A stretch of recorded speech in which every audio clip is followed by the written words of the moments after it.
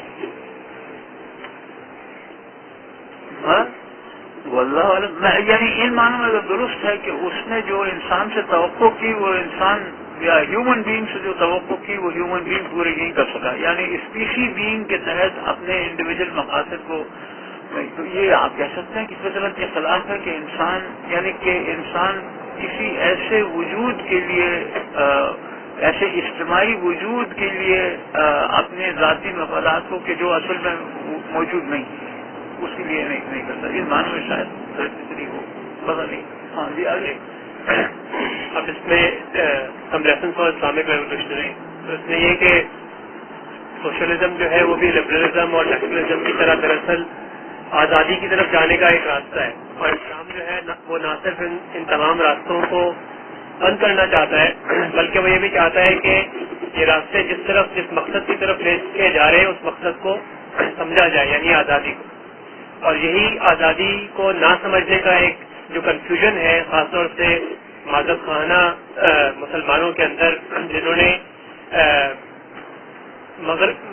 مغرب کی طرف جو ہے وہ ہمیشہ جنہوں نے دیکھا تاکہ وہ دنیا میں زیادہ ترقی اور اسلام کا عروج جو ہے وہ حاصل کر سکیں. انہوں نے ہمیشہ فریڈم کو آزادی کو ایک بہت یعنی اچھی قدر کی حیثیت سے دیکھا اور اس کو اسلامی ہی جانا اور اس آزادی کو انڈورس کیا جبکہ آزادی جو ہے وہ اس سے بالکل الٹ ہے اور آزادی جو ہے وہ دراصل برائی کی روح ہے اسپرٹ آف ایون جیسے ہر جگہ ڈاکٹر نے لکھا ہے اور جو ہے اس نے آج ایک ماڈرن انسان کو جو ہے اس کی فطرت کو مسخ کر کے رکھ دیا ہے. اور آزادی کی جب انسان تلاش کرتا ہے تو وہ دراصل سچائی کو اپنے اندر تلاش کرتا ہے اور اپنے اندر اپنی ہسٹری میں اپنے رائٹس کے اندر اور یہ ظاہر اس کی تلاش ایک بالکل بیکار تلاش ہوتی ہے کیونکہ سچائی جو ہے وہ نفس کے اندر موجود نہیں ہے بلکہ سچائی تو اللہ تعالیٰ نے جو ہے وہ ہمیں بتائی ہے. تو لہذا یہ جو سچائی کی تلاش آزادی کے تھرو ہوتی ہے یہ انسان کو کچھ نہیں بناتی سوائے اس کے کہ اس کو ایک یعنی وہ حیوان میں تبدیل کر دیتی ہے اور یہ ایک ایسا حیوان ہے کہ جس نے جمہوریت کے نام پہ 7-8-10 ملین ریڈ انڈینز کو قتل کیا اور جس نے قوم پرستی کے نام پہ جو ہے 6 ملین یہودیوں کو جرمنی میں قتل کیا اور جس نے سوشلزم کے نام پہ 3 ملین کسانوں کو رشیا میں قتل کیا. تو لہذا آزادی ہی وہ چیز ہے جسے آج ہمیں سمجھنا چاہیے کہ یہ سوشلزم نیشنلزم اور لبرلزم جو ہے آزادی ہی کے راستے ہیں. لہذا اس کے اگینسٹ جو اسلام کرتا ہے وہ ابدیت ہے اور غلامی ہے اللہ کی غلامی. اور جس طرح ڈاکٹر صاحب نے یہاں پہ شیخ عبد القادر جیلانی رحمۃ اللہ علیہ کے الفاظ کوٹ کیے کہ you will not be truthful unless you have witnessed truthfulness, you will not be saved unless you see the door of God and the godly. You have not fumbled for the door of the King. Speak not until you see God, for then shall you see the truth.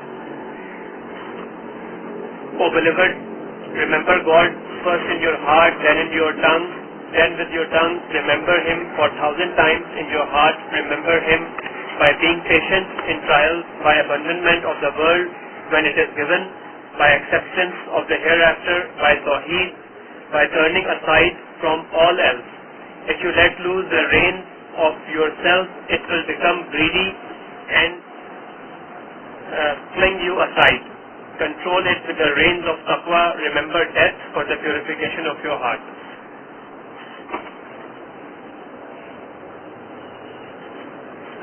یہ تو کوئی